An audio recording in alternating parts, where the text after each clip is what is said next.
Good morning and welcome to the ISO Board of Governors General Session Meeting. Please note that all audio connections are muted at this time. With that, I'll turn the conference over to Vice Chair Mary Leslie. Please go ahead. Thank you and welcome, and thank you for joining us this morning at the ISO Board of Governors General Session. I will be chairing the meeting today as the Vice Chair, and our first action will be to call upon the Corporate Secretary to take the roll call. Excellent. Thank you, Mary. As we know, Chair Bagua could not make it today. Unfortunately, he had a conflict he could not miss. So I will mark him as not here. And Vice Chair Leslie. Present. Governor Borenstein. Present. Governor Galitova. Present. And Governor Shorey. Present. Hey, we do have a quorum.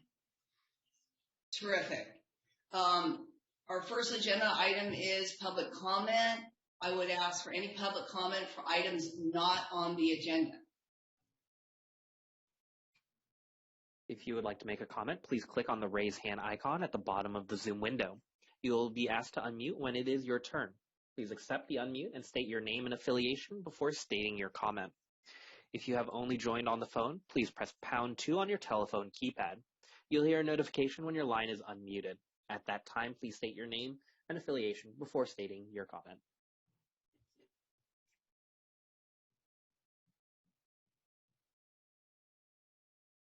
And it looks like we have no comments at this time.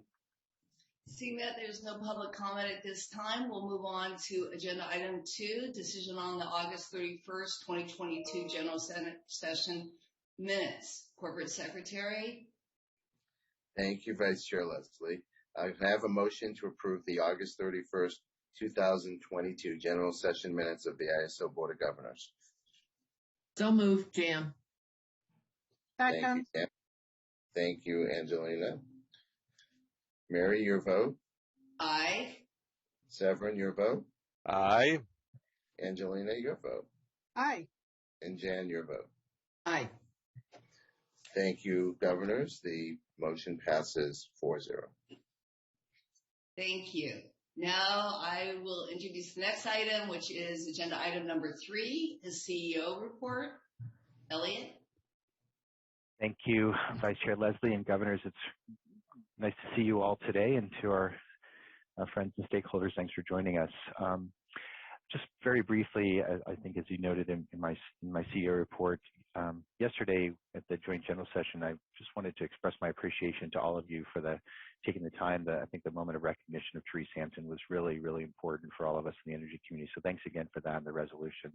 I really appreciated that moment. We're now, of course, just several weeks past the very, very consequential heat wave of early September.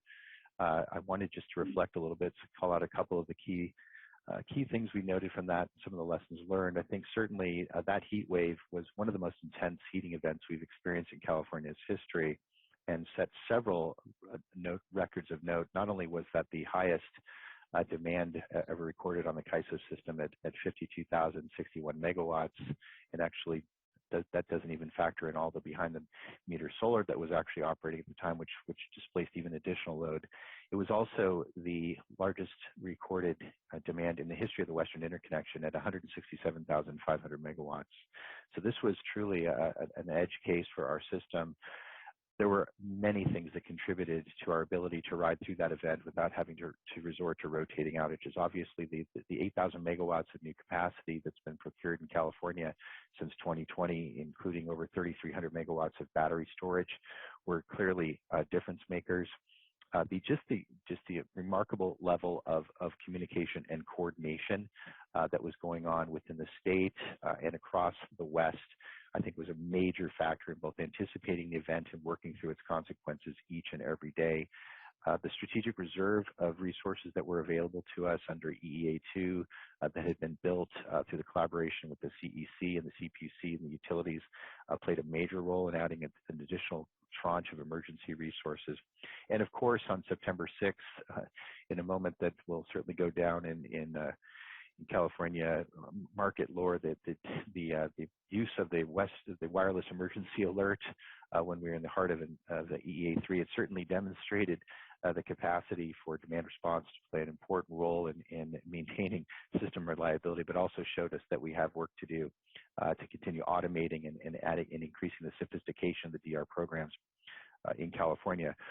For us, another critical issue, it's important to remember that during the heat wave, California was not the only part of the West that was struggling. The heat was very, very intense also in Nevada, parts of the desert Southwest, not maybe quite as relatively high as California, but we were able to support our wheel-throughs, which are a very important part of the fabric of reliability in the West.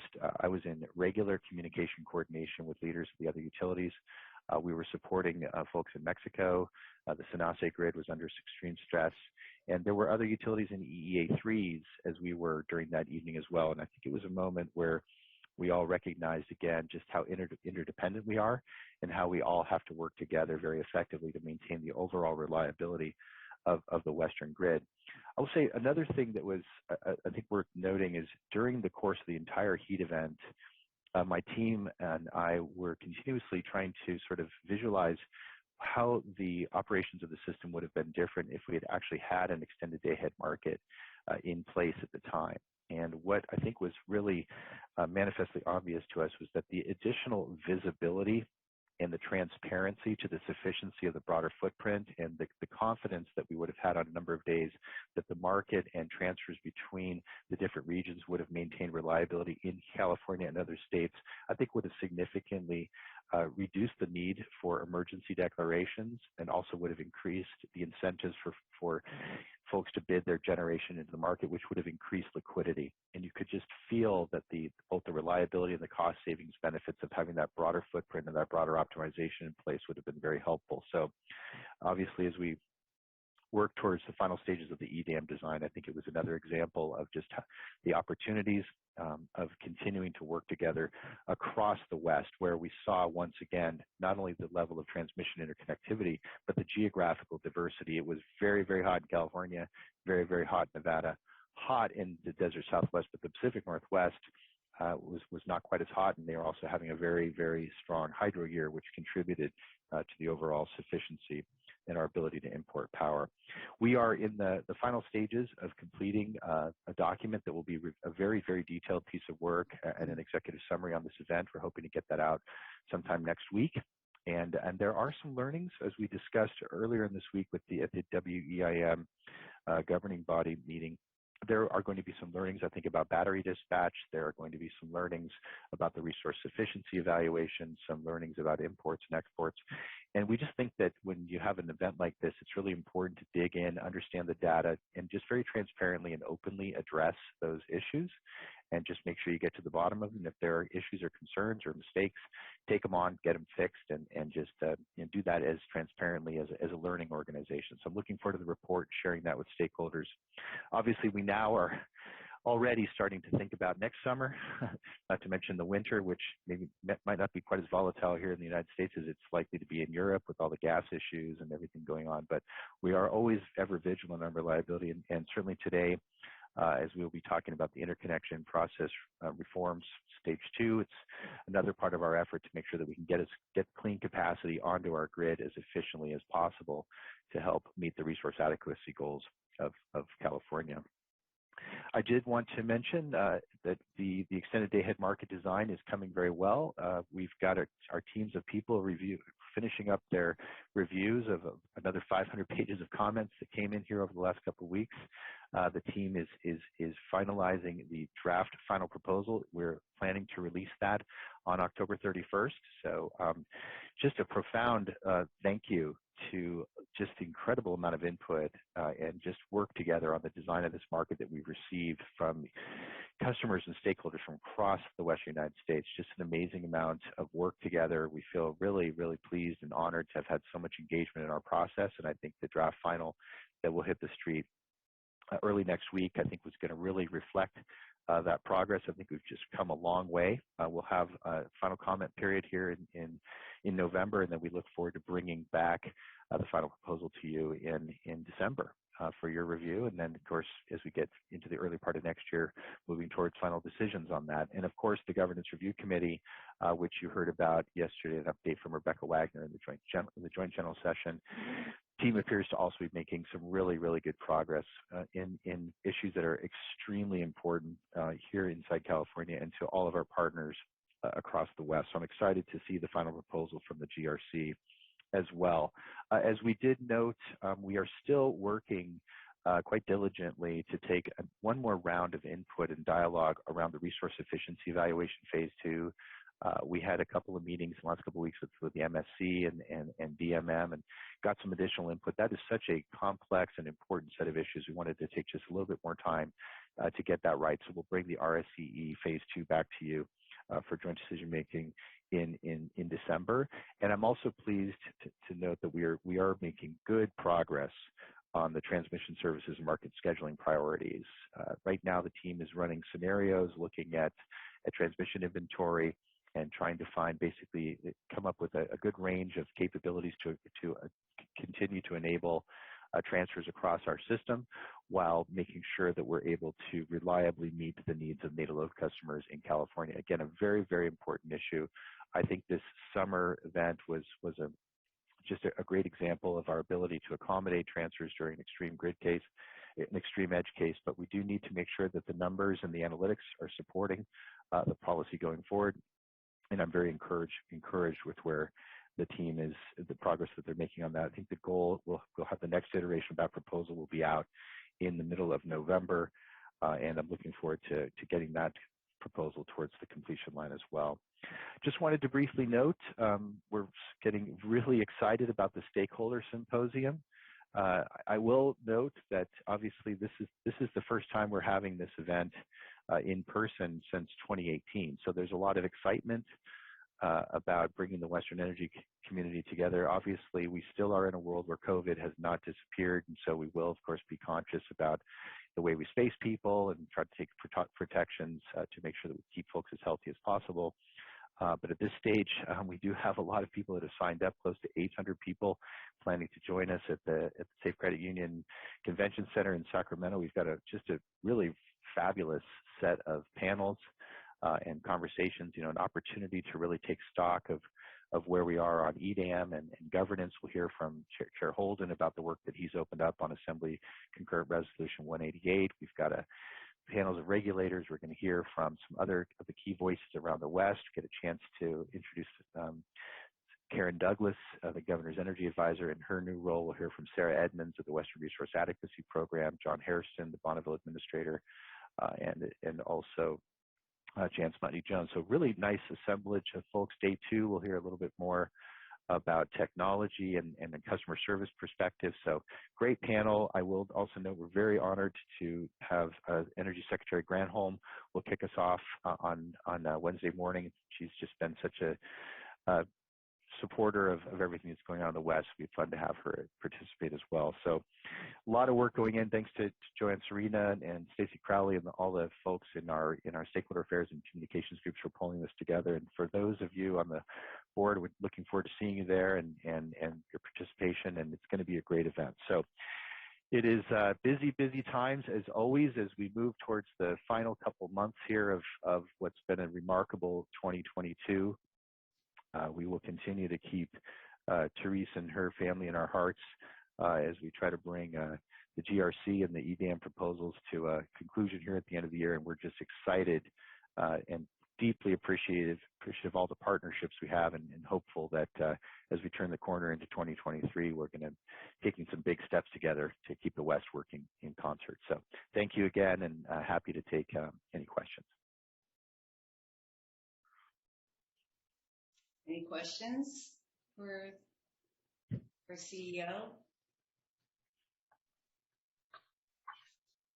Absent any questions, Elliot, I would just like to thank you for all your hard work and your team's hard work. I think this has been a really pivotal year for us, and the heat event was what required coordination at all levels, and I think you showed a real talent for doing that, and you were the spokesman for it. I'm sure that was an enviable task.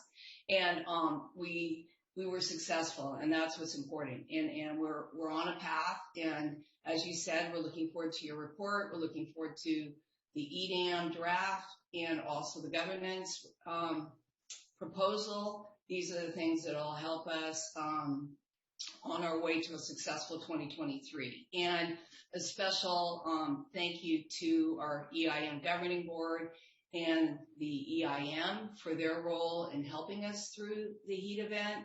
I think without them, we would not have been as successful. And it does prove that this is a very important relationship we have developed and are continuing to develop as we transition to a new energy world and as we deal with the climate conditions that are becoming more normal, the extreme heat, fire, and other conditions. So with that, I'd like to, you're welcome, Elliot. I'd like to introduce the EIM governing body chair to give his report. Rob? Just doing a quick sound check. Can you hear me okay? Yes. Thank you. So, Vice Chair Leslie and Governors, good morning. I'm speaking today on behalf of the Western Energy Imbalance Market Governing Body. And my report today will cover the governing body meeting that took place 2 days ago on October 25th. Cal ISO President and CEO Elliot Mainzer provided a report covering issues and activities since the last governing body meeting. And since they cover many of the same items he just addressed with you, I won't go into any details unless there are questions. We had a update from Utah Public Service Commission Chair Thad LeVar, Chair of the Body of State Regulators, and he provided an update on BOSHR activities. Chair LeVar covered several items in his update, and I would like to just highlight a few of them. I think you'll find it of note that the Texas Public Utility Commission will participate in the BOSHR. Texas is included since the El Paso area of Texas is in the Western Interconnection, and El Paso Electric is joining the WEIM. El Paso Electric is scheduled to go live next April. The chair of the commission nominated Jimmy Glotfelty to represent Texas, and he did participate in the October BOSHR meeting. Some changes with respect to the BOSHR. Mary Winke, the executive director for the public generating pool, has replaced Leah Fisher on the BOSHR. Leah has moved on to a new position in the consulting world. BOSHR members this week are participating in a 3-day Western market operations training. And as in the past, they find great value in doing this work. Chair LeVar also noted that some jurisdictions will require the WEIM participants to seek approval from commissions to participate in EDAM. And then lastly, regarding governance changes for EDAM, Chair LeVar stated that the BOSHR perspective can be summed up as they seek evolution, not revolution. Next up, Vijay Satel, chair of the Regional Issues Forum, gave a report covering year-to-date accomplishments and upcoming RIF activities. As I mentioned in the previous update, the next RIF meeting is November 8th, the day before the ISO Stakeholder Symposium, and it will also be at the SAFE Convention Center. The RIF is addressing multiple topics, and one is the value of the WEIM from the participants' perspective during the September heat wave. So, Vice Chair Leslie, it'll tie into your comments, and we'll hear it from the other side. Another topic is the transition from a bilateral market to an organized wholesale market, and there'll be some lessons learned and reflections. The next item, and Elliot touched on this a little bit in his remarks, is the governing body received a briefing from Dr. Eric Hildenbrand, the executive director of the Department of Market Monitoring. Dr. Hildenbrand provided an overview of analysis that the Department of Market Monitoring performed on resource sufficiency evaluation since the implementation of the revised resource sufficiency evaluation phase 1. So I would have you recall that the phase 1 enhancements were implemented in June. So his analysis, or the DMM analysis, covered September's heat wave. In summary, there were some valuable learnings regarding state of charge of batteries and performance of CAISO and EIM participants on September 5th and 6th. The presentation led to some really good dialogue on RSE and whether additional refinements are needed. As Elliot noted, more information on this is warranted, and I will note that CAISO staff is already addressing. And then lastly at this meeting, we heard from staff regarding updates and changes on current key policy initiatives. Anna McKenna, Vice President of Market Policy and Performance, briefed the governing body on status and issues of resource efficiency evaluation enhancements phase 2, energy storage, EDAM and DANE, and transmission service and marketing scheduling priorities, as we always like to say, wheel-throughs. Anna did go over with the governing body on the calendar adjustments for seeking approval of these items. So this concludes my report, and I'm happy to respond to any questions you might have. Thank you. Are there any questions? Hearing none, we thank you for your report, and we look forward to hearing what the WEIM has to say regarding that heat event later at our December meeting, no doubt in your next report. I hope they found it as helpful as we did at the ISO. It is now my privilege to introduce our next item, agenda item 5. It's the decision on interconnection process enhancement, phase 2. Briefing introduction will be given by Neil Millar, the VP of Infrastructure and Operations. Neil. Good morning, and thank you. Yes, so today we are bringing back a decision item on the phase 2 of the interconnection process enhancements 2021 exercise that was started last year to deal in part with the fallout issues associated with the very large cluster 14 interconnection window set of applications, as well as a number of other issues that we had recognized at the time would need additional time.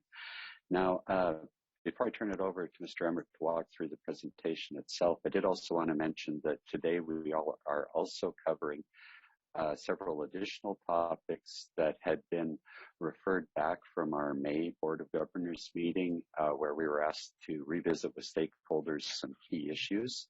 So today's material also captures those items as well. I also wanted to thank Mr. Emmert and the interconnection team for the additional effort they put in and the really good dialogue they had with stakeholders. And I also want to thank our stakeholders for the additional input they provided as we consulted with them on those specific issues following the May Board of Governors meeting. And that excellent input did allow us to and enabled us to enhance our proposals that we're bringing back at this time. So I really wanted to acknowledge both the efforts of the team as well as for the stakeholders that participated in providing that additional input and clarification that helped us make those refinements. So with that, I'll turn it over to Mr. Emmert now to walk through the decision item itself. And there were a few other clarifications I was probably going to add at the end based on some of the discussions since. So now I'll turn it over to Mr. Emmert to walk through the presentation. All right, well, thank you, Neil, and good morning, everybody. So if we could go to the next slide. So this provides an outline of the goals for the interconnection process enhancement initiative that we started in 2021. The last time we have gone through an IPE process, as we call it, was 2018. So this particular go around with the NIPE initiative was designed to better align the ISO interconnection process with resource procurement activities to help projects move more efficiently and effectively through the process, to help the ISO manage the queue, and to address other residual issues that arose since the last IPE process. So if we could go to the next slide. So the IPE initiative was divided into 2 phases based on timelines and the need for additional consideration. Phase 1 was approved by the board at its May board meeting of this year, and then was approved by FERC on August 31st of this year.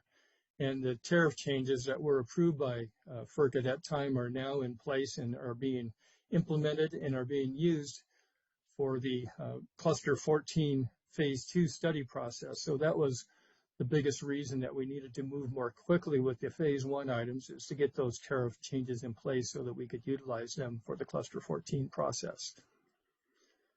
Two components of the Phase 1 transmission plan deliverability allocation process changes presented to the board in May were deferred to Phase 2, and we'll discuss those in a moment. And they were deferred so we could have further discussion on those items and seek further refinement. We also will be discussing changes to the process for allocating costs incurred on the local transmission systems needed for that particular item needed more time for stakeholders as well, as did some other items that were carried over from Phase 1.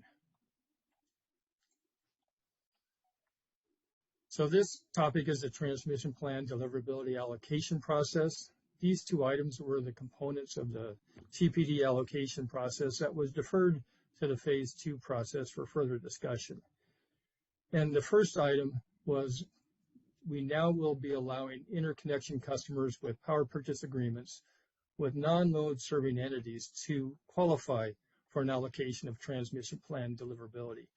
This is not new. This is the same as what was proposed in May, but we made an adjustment to the proposal as well as an addition. And the adjustment was that we reduced from 5 years to 1 year the minimum required contract term for an off-taker to sell the RA capacity to a load-serving entity that does have an RA obligation. So since a corporate entity doesn't have a resource adequacy obligation, but they do, we're requesting that we would make the projects that they do procure fully deliverable. We want to make sure that the resource adequacy capacity that they procure through their project actually finds its way to a load-serving entity that does have an allocation. And so we initially required a contract for 5 years, but we reduced that to just 1 year that they would need to demonstrate in order to proceed with their allocation. And we added the ability for these off-takers to provide a deposit in lieu of a contract. If at the time that they receive an allocation, they don't have a contract to sell the RA capacity to an LSC with a load-serving obligation, they have an option to provide a deposit that is in lieu of that contract. And that deposit would stand until such time as they can demonstrate that they do have that 1 year agreement. And at that time, we would refund the deposit.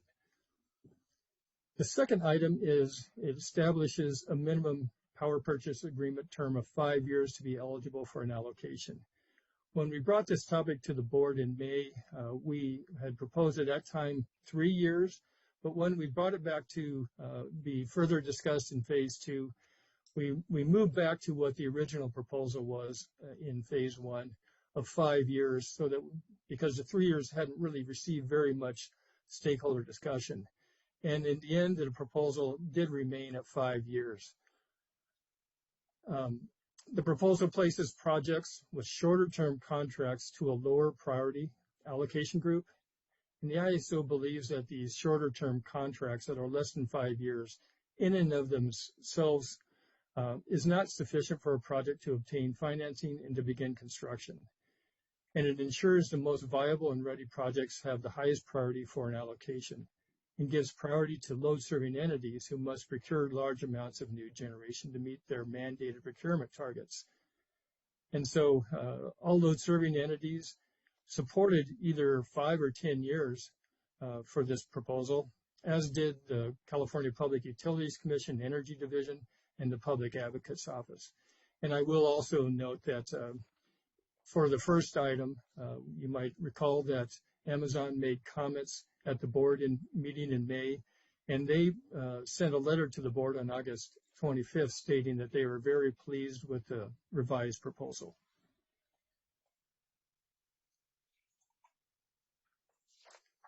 So this item is to cap the rate increase exposure for network upgrade costs to local transmission systems, and these are the local transmission systems are systems that are 200 kV and less, or less than 200 kV.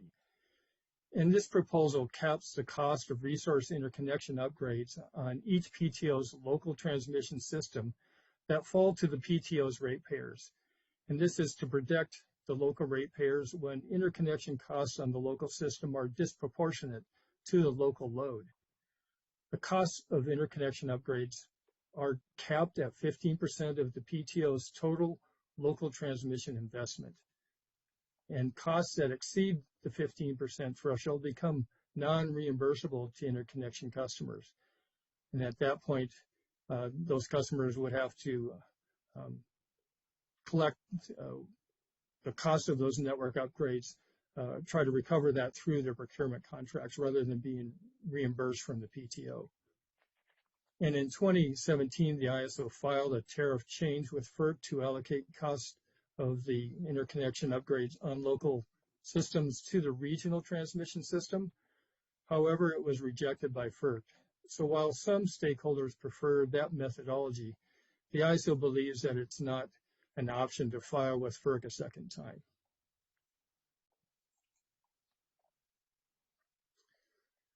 So this item is to create new policy for the ISO as an affected system for interconnections that are occurring on neighboring system. This is a new policy to provide tariff direction for the process where a project is proposing to interconnect outside the ISO, and there is a possibility that the project's generation impacts flows on the ISO system. Projects interconnecting outside the ISO but close to the ISO boundary can cause flow onto the ISO system that results in overloads on the ISO transmission element that would require an upgrade to mitigate. And so the ISO has been receiving a number of these requests in recent years. And so this is these new policies put into the tariff will give us the tariff guidance on how to proceed with these type of studies. And the first main component is that it establishes a base case assumptions for studying projects interconnecting outside of the ISO system. And the second item is that we will reimburse the cost of any network upgrades consistent with existing ISO policy for network upgrades. So as when interconnection customers that are interconnecting inside the ISO system, when they have network upgrade requirements, they are required to actually fund the construction costs of those network upgrades. But once those network upgrades go into service and the generation project goes into commercial operation, the PTO refunds the cost that the customer made to build those upgrades. We'll use that same policy now for projects interconnecting outside the ISO.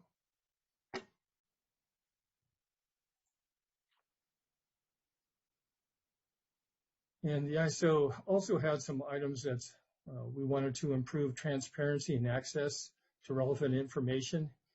In the phase 2 process, the ISO worked with stakeholders in areas that they raised that need improved process transparency and access to information where interconnection customers routinely seek information from the ISO as they develop their projects. And the first one is making more non-confidential information publicly available and easier to access.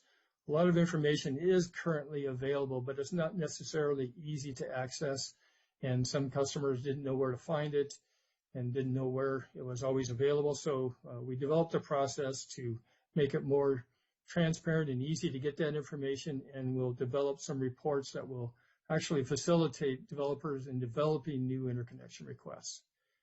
And the other item was providing process clarity to developers to work with PTOs when issuing a notice to proceed to construction. When an interconnection customer executes their generation interconnection agreement, they have a number of milestones and requirements that they must perform on. And one of those is a notice to proceed to construction that they give to the participating transmission owner to give them the signal to start design and work on their project. And this allows developers to provide input into the planning process for the network upgrades that are required by their project. So both of these areas the ISO is addressing now and do not require tariff changes. So management recommends the board approve the proposed generator interconnection enhancements, and that it concludes my presentation. And ask, are there any questions? Bob, thanks. It's Neil here. Before we get to that, I did want to add one additional clarification that in Bob's presentation, he referred to 15% of basically a rate-based cap associated with funding low voltage network upgrades. I did want to acknowledge up front that we do recognize that, as he indicated, this is about addressing disproportionate cost risk to consumers. So we do recognize that over time, that level itself will have to be reviewed and considered as circumstances may change in the future. So we think it's the appropriate balance at this point to start this process for the benefit of protecting consumers in areas where there could be disproportionate amounts of low voltage network upgrade costs. But that we do recognize the need to review and reconsider if that's the appropriate level on some sort of annual or biennial process as we move forward into the future. So with Mary, that, is it okay if I? Oh, go ahead. Sorry? Okay to go ahead and ask a question? Yes? Please do. Okay. Yeah, please. Sorry, I was on mute there for a second. Sorry. I just wanted to, I have just two quick questions. And one, I think I understood that you indicated that the way that the slide is written on, let's see, I think it was number 10 on the ones you showed on the screen here. It's a different number on my iPad display, but the costs in excess of the 15% are not non-recoverable. They're just non-reimbursable. They would be recovered then in the power sales that are made out of that unit? That would be our expectation, yes. Okay. We're not assuming that it doesn't make the forward. project uneconomic, but if the project is an economic project and the developer wants to pursue it, it's just they'll now have to go to try and recover that supplemental cost through the power purchase agreement. Yes. And then on the next slide, which I think is number 11, it wasn't clear to me. I guess maybe I'm misunderstanding here. The concept here is that I'm going to just make something up. Let's say there's a project that's being built in Wyoming and it's going to be connecting into Nevada. Your studies are going to show that that project somehow is having impact on flows inside California. What would be the path that the ISO would follow to seek reimbursement or mitigation for that project's impacts? Because I'm assuming in those scenarios, if that's what we're talking about here, those folks would not be seeking an interconnection to the ISO, which would be the straightforward way to get mitigation or reimbursement. So it's Neil here. We do have basically a bilateral process established that just like when someone's interconnecting to the ISO system, we alert them to the possibility that they may affect one of our neighbors, and therefore they need to reach out directly to that neighbor. Our neighbors also have the same requirements for generators that are connecting to their systems that may directly affect us, that we need to be notified. If we believe there is a potential for an impact to our grid, for a reliability impact to our grid, we would then study the situation and identify the requirements. So those processes work both ways. Now, I have to admit, given the sheer volume of generation interconnections we're dealing with, we are generally the ones where interconnections to the ISO affect someone else. But the alternative can also happen and does also happen. It's just a lot rarer because we are obviously connecting far more generation than many of our neighbors. And if the party that's causing the flow issue declines to mitigate or to reimburse, is the path forward a FERC filing of some kind? Well, that would ultimately fall to FERC for the transmission. And right. These issues, I should mention, these issues are generally closer in because they're reliability issues. So if generally, if a reliability issue cannot be mitigated, the network that is managing the interconnection shouldn't be closing the switch in the first place. Like, the reliability issues make the difference between keeping the system, perhaps protecting breakers within ratings, which is a very common issue that needs to be managed. So this type of reliability issue can actually stand in the way of closing the interconnection. It's not necessarily about, the funding is almost secondary to the reliability and safety impacts. From that, I'm thinking that there's, oh, sorry, go ahead. Excuse me. Oh, no, that's the kind of situation we have had to deal with in the past. Okay. Where these are reliability issues that are meant to create true safety to equipment and personnel type risks and have to be addressed. And this is always delicate if the affected system process isn't started early enough, because they do stand in the way and have stood in the way of timely interconnections where people didn't mitigate the impacts on neighbors. I'm assuming the issue is you could end up with having to re-rate facilities that are in operation because of these flow issues. It's more a case, like I said, of not being able to close the switch in the first place.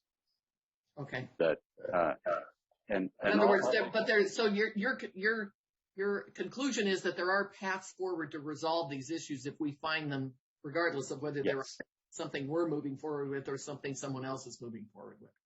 Good. Yes, what we're really clarifying here is how we will do the studies, and that our process, while the mitigation may need upfront funding, that we will also be applying our refund policies as we would for interconnections inside our footprint. So we're clarifying that treatment, but the processes themselves are already in place. Good. Thank you. And the only other thing I'll just add is I wanted to thank you for all the work. I know you spent a long time trying to work through the issues on the power purchase agreements and the requirements associated with those to be in the process and how to move that forward. I'm assuming that this again is not static, that this is something you will continue to evaluate and determine how, with these new rules, is that solving the issue, or is there more work that needs to be done? Yes, and that is the situation. Well, first, thank you for the comments. I think Bob and the team did a great job circling back and really getting into some good conversations, so appreciate that. And about the situation going forward, yes, we will be watching the situation and looking to see if any other mitigations are necessary to get a better handle on and better align the procurement activities with the interconnection process, recognizing that we're pivoting into an era where we're literally increasing by an order of magnitude the amount of new resource we have to connect each year. So we need to move a large volume of projects through to actual completion. And we need to ensure that our processes are as well aligned as possible with the planning and the procurement activities because of that volume of throughput that we all need. Good. Thank you very much. So thank you, Neil, and I would like to echo Commissioner Shore's comments also for the good work he did, because we've been talking about this for quite a while, and like you said, we're looking at 4 gigawatts next year, 4,000 megawatts. We will be adding about that much, and then the current portfolios the draft portfolios received for next year's transmission plan look at escalating that number to a year-over-year requirement of adding between 6,000 and 7,000 megawatts a year for the next 15 years. So a steep ramp. Yeah, 4,000 is good, but it's a good start. Right. So with that, Commissioner Bornstein has been very patient. Yes, I was just going to mention that. Sorry. Thank you. Okay. Thanks. And I want to add. Yes, I was just going to mention that Governor Bornstein has his hand up. Yes, yeah. I see that. So I just wanted to, first of all, add, these are extremely challenging issues, and I want to say good job for working through them.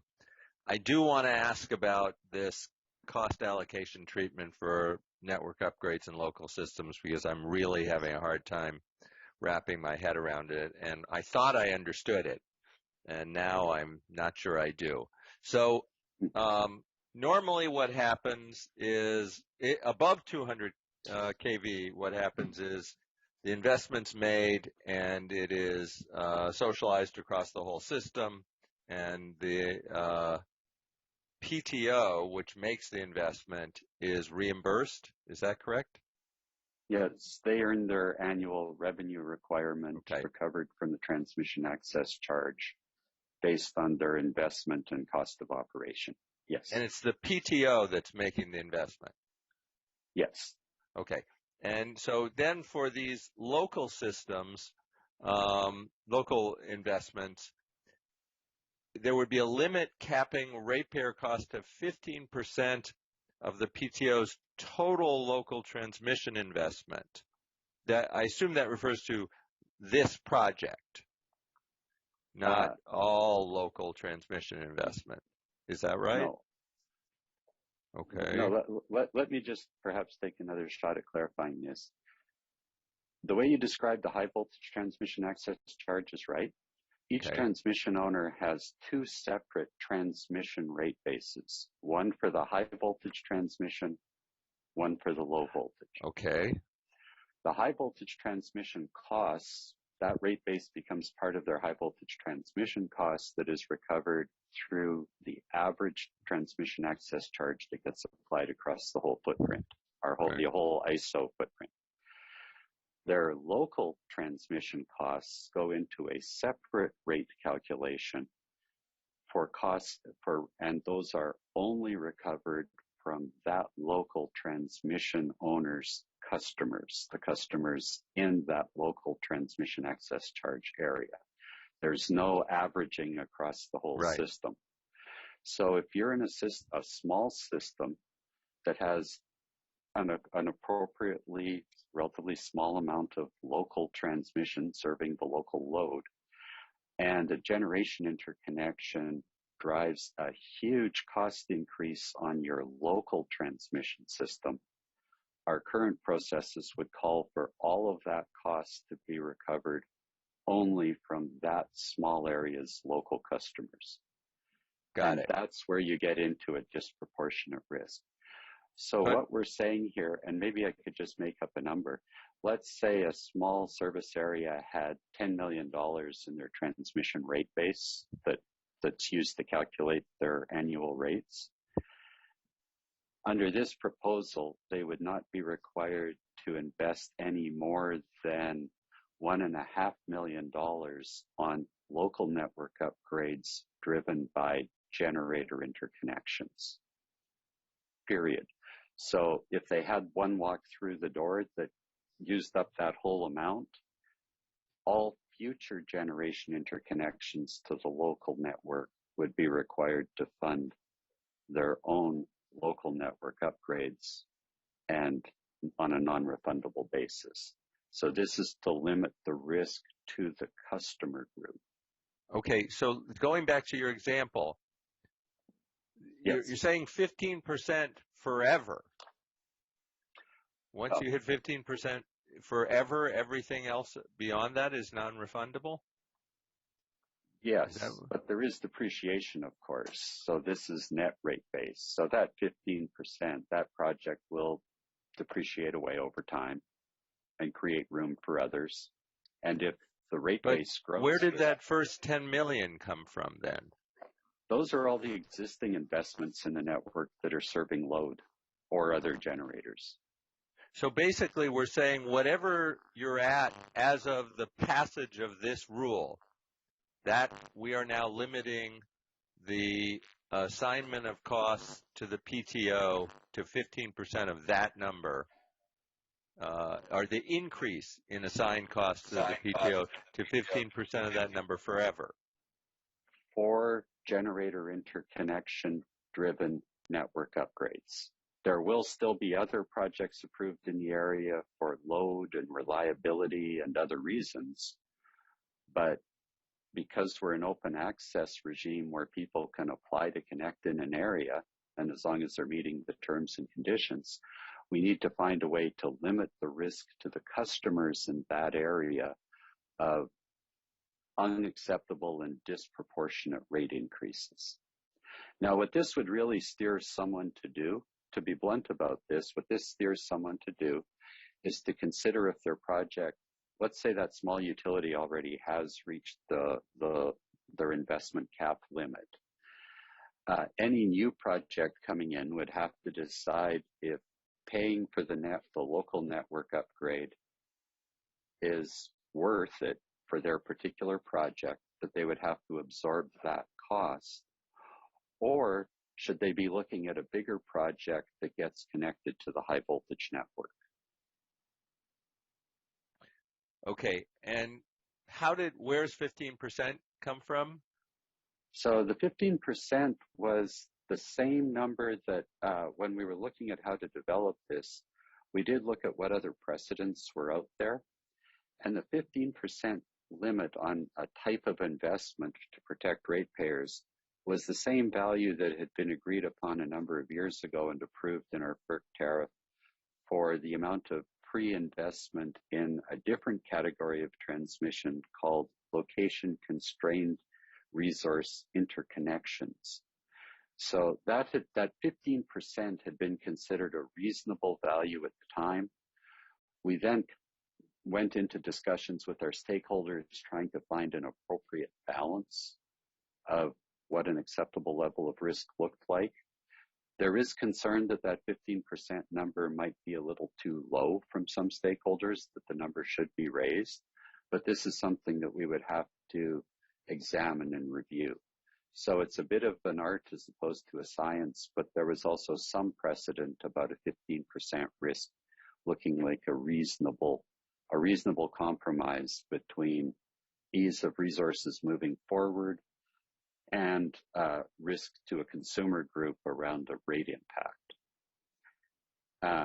And for many of our utilities where I'll say the interconnections are relatively proportional to their own load, we're actually not expecting them to be at risk of encroaching on that 15% cap. This is more of an issue if you're in a small area, small amount of load, but particularly resource rich and attracting a lot of interconnection interest. That's where this would really come into play. And stakeholders, can I just ask one more quick question? Please, I'm just doing that time check because I realize stakeholders are okay on all sides, or I guess we'll find out in just a minute. Because we're going to open up the comment.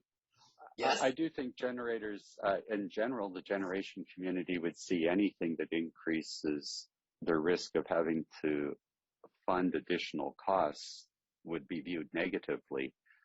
We're, though, looking for the balance between ratepayer or customer group protection and generation interconnection. Yeah, no, I see this as a hard problem. Okay, thank you. Okay, thank you. And I think at this point now, it would be great to know if we have some public comment, open this up for public comment. All right, once again, if you do have a public comment, please click on that raise hand icon at the bottom of the Zoom window, or if you are on the phone, please go ahead and press #2 on your telephone keypad. And we will go ahead and go to our first public comment. John, please go ahead. Hello. First of all, are you able to hear me? Yes, we can. Excellent. Wonderful. Vice Chair Leslie, members of the board, President Mazur, Kaiser staff, and fellow stakeholders. My name is John Newton. I'm a principal regulatory analyst with the East Bay Energy Community Authority, CCA, serving 15 and soon to be 16 member communities east of the San Francisco Bay. I'm addressing you today in support of the Kaiser staff's interconnection process enhancements phase 2 final proposal. I appreciate the conversation that was just had by board members. I think that's very useful. EBCE believes this proposal strikes a good balance between fair access to transmission plan deliverability for all new interconnection projects and prioritizing deliverability for resources that will serve California's reliability needs. California is moving purposefully to transform into a clean energy economy across the board.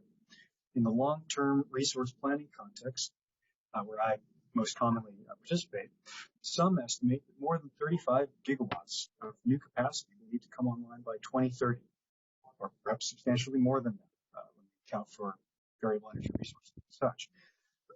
by 2030 to meet reliability needs and California emission goals. Load-serving entities, such as EVCE, across California are working diligently to bring new resources online quickly in a challenging environment, resulting from persistent supply chain issues due in part to the global pandemic, etc. While other entities are also working to bring clean energy resources online to meet their emission objectives. EVCE thanks the staff for their effort to accommodate a variety of positions expressed by stakeholders throughout this initiative process. EVCE believes the proposal presents prudent, needed enhancements to the interconnection process that will benefit all stakeholders fairly. For these reasons, EVCE requests that the board adopt the staff proposal. Thank you. Thank you for those comments. Any additional comments? We'll go ahead and move on to our next caller. Lauren, please go ahead. Hello, governors, and thank you for the opportunity to speak today. My name is Lauren Carr, and I'm a senior market policy analyst with the California Community Choice Association. We represent 24 community choice aggregators serving load in California, and I'm here to express CalCCA's support for the interconnection process enhancements proposal before you today. Specifically, the minimum PPA term requirement of 5 years in order to obtain transmission plan deliverability. California LSCs have an obligation to procure new projects and get them online and deliverable to meet reliability and state policy goals. The CAISO's proposal is particularly important in meeting those objectives, given the unprecedented number of projects in the queue and the backlog we're currently facing. Prioritizing projects that prove to be the most commercially viable through the demonstration of a PPA will aid in accelerating those projects through the queue such that they are deliverable to serve California load as quickly as possible. CalCCA requests the board approve the proposal, and I'd be happy to answer any questions you may have. Thank you. Thank you. Are there any questions for Lauren Carr? Absent any questions, is there additional public comment? We do have additional public comments. David, please go ahead. Hi, just a sound check. Can you hear me okay? Yes, we can. Thank you. Good afternoon. David Scheida from Southern California Edison. Just want to provide some brief comments, again, in support of the ISO's Phase 2 proposal today. I think, again, congratulate the ISO staff on working through these difficult and complex issues and appreciate their efforts. One item in particular, just want to, again, express support for the minimum PPA term of 5 years in order to obtain the higher priority on the deliverability allocation process. SCE is, as well as a PTO, a load-serving entity and must meet its RA procurement requirements. And although we were on the 10-year end of that 5 to 10-year window of stakeholder feedback, we think the 5-year minimum term represents a workable solution here and appreciate the ISO's efforts there. And of note, I think, is the ISO's justification for that minimum term. I think that's just as important, that it's to, we agree with, to ensure that the deliverability allocation process goes to the most viable and ready projects and consistent with, we think, the intent of the resource adequacy program there. So again, we express our support for the ISO's proposal and appreciate their efforts. Thank you. Thank you, David. Additional comments? Yeah, moving on to our next comment. Michael, please go ahead. Thank you. I'd like to thank the board members for the opportunity to share our thoughts today. Also want to thank CAISO staff for their relentless efforts to improve and refine the interconnection process. My name is Michael Berger. I'm the Vice President of West Development at Intersect Power. Intersect is a clean energy developer and operator with nearly 4 gigawatts of utility-scale solar and storage assets under development or in construction within the CAISO. I'm here today to address the topic of minimum contract tenors for eligible PPAs and once again state our firm opposition to the imposition of this requirement. Through the stakeholder process, CAISO has asserted that LSCs are not signing short-term RA contracts for greenfield projects, and further, that it is necessary to impose a minimum contract tenor to ensure deliverability is allocated to the most viable projects. These assertions cannot simultaneously be true. If, as CAISO asserts, LSCs are not signing short-term contracts, then the CAISO's desired outcome should naturally be borne out by the market, rendering this rulemaking unnecessary. Contrary to CAISO's statements, it is our contention that certain LSEs are in fact signing short-term RA contracts for greenfield projects because Intersect Power has in fact signed these RA contracts for greenfield projects. Intersect Power's power marketing approach relies heavily on the ability to optimize the contracted tenors of the various unbundled products of Energy, REX, and RA. The CAISO's imposition of an arbitrary minimum term for RA contracts reduces our ability to risk manage our position in the market and prohibits our ability to participate in the short-term, often more buoyant RA market. Further, the constant threat of regulatory change that the RA market faces relative to energy and REC markets makes it volatile in nature, and requiring longer-term RA contracts may be placing an undue burden on the interconnection customers to provide a product that may undergo significant changes over the contract period. Intersect Power put forth a proposal to the CAISO to allow the interconnection customers to post a deposit for RA contracts in lieu of meeting the 5-year minimum term. Our proposal is comparable to the CAISO's proposed structure for non-LSE RA contracts presented today. While we are still firmly opposed to the imposition of a minimum term, this approach would at least provide alternative means for interconnection customers to retain agency over their power marketing risk management activities, while also providing evidence of project viability. In conclusion, we encourage the board to reject the staff's 5-year minimum term recommendation, or at a minimum, implore the staff to adopt a form of in lieu of deposit structure. I'm happy to take any questions the board may have, and thank you for your time. Neil, do we have a response to Michael Berger? Yes, I'll start with that, and I'll also ask Mr. Emmert to chime in as well. But, you know, as we've articulated a number of times here, we do have to look at the large volume of resources we're needing to move through the market and what it's taking to get those projects successful, and address the needs of the large volume that we need to get through. We found that the load-serving entities were consistent in generally expecting and funding new development, that they're the ones with the primary need we have to address, and that they've been looking actually more at a 10-year contract term than anything shorter than that, and that's where the bulk of the activity is being driven, and that it's necessary to ensure that we manage a process focused on maximizing the effectiveness of the program overall. So that's where we've been having to focus, and we think the stakeholder support is pretty much overwhelmingly on that side. That's what we have to keep our eye on the ball on that. Mr. Emmert, is there anything you'd care to add? Well, I guess hopefully you can hear me. I got kicked out of Zoom, so I'm coming on by phone. That it doesn't. The proposal does not preclude other avenues, other allocation groups for a project with shorter-term contracts to get an allocation. It just gives first priority to contracts or to those generation projects that actually have a 5-year or longer term power purchase agreement.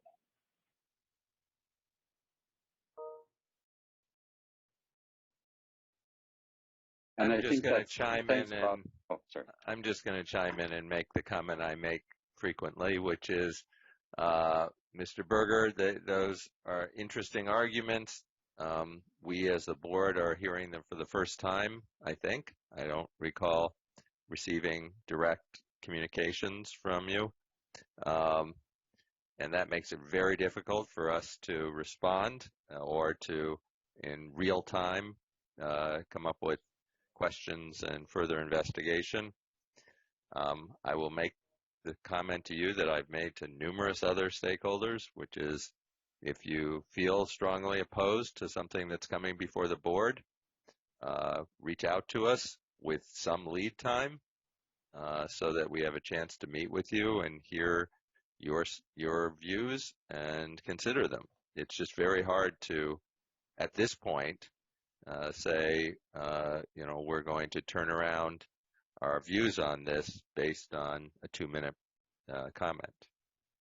Appreciate that feedback. We have taken the approach to engage staff directly. We have been involved in this process all along, submitting comments. And that's great. And LSA. So and I would encourage you to do that first, but then if you really feel that the outcome is not correct, at least me, I invite you to contact me and set up a meeting so that I can hear your argument in more than 2 minutes and have a chance to ask questions and think about it. Unfortunately, making that pivot at this point is extremely difficult. I'm going to thank you, Commissioner Bornstein, for that thoughtful response. And Michael Berger, I suggest that you pursue it. In the interest of time now, I'm going to go back to see if there's additional public comment, because we still need to vote on this action and have one more presentation. We do have one additional public comment. Eric, please go ahead.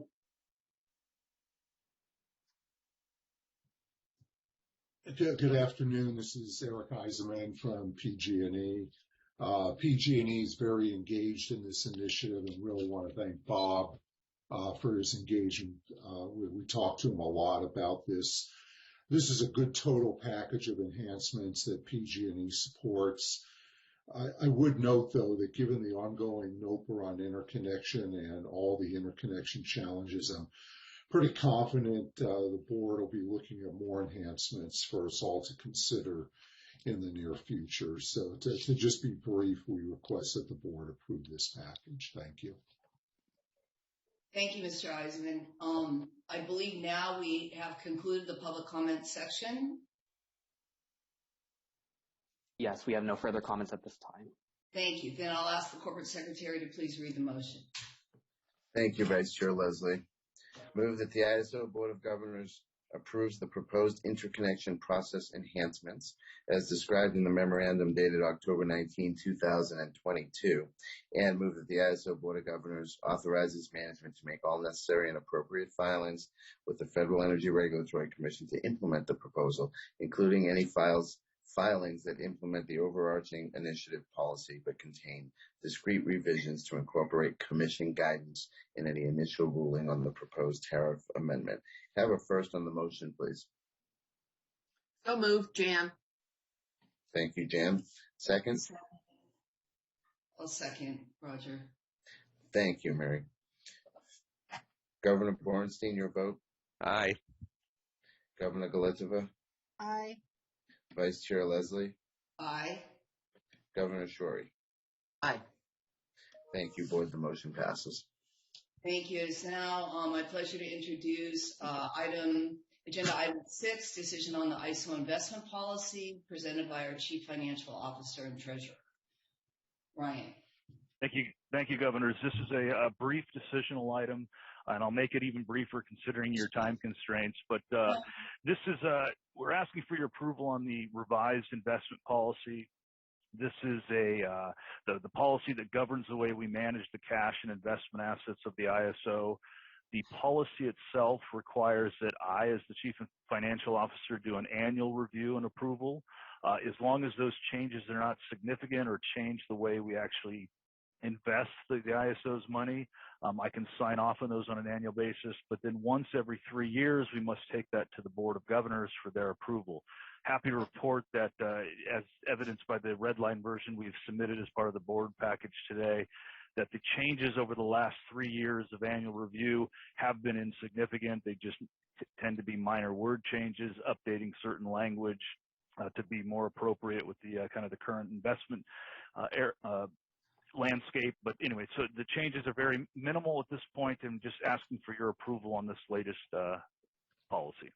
Any questions?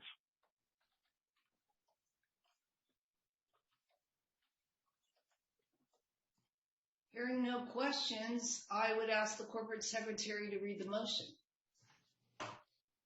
Thank you, Vice Chair Leslie. Move that the ISO Board of Governors approves the amended investment policy as attached to the memorandum dated October 19, 2022. Can I have a motion, please? I'll move. Or second. Thank you. Governor Bornstein, your vote? Aye. Governor Galitova? Aye. Vice Chair Leslie? Aye. And Governor Shorey? Aye. Thank you. Motion passes. Thank you. And with that, we will conclude our board meeting. 11 minutes past the hour, but I thank you all for participating. And for those board members that are participating in the executive session, that will begin at 12:30. We'll stay on schedule. Thank you. Thank you, Vice Chair Leslie. Thank you, everyone.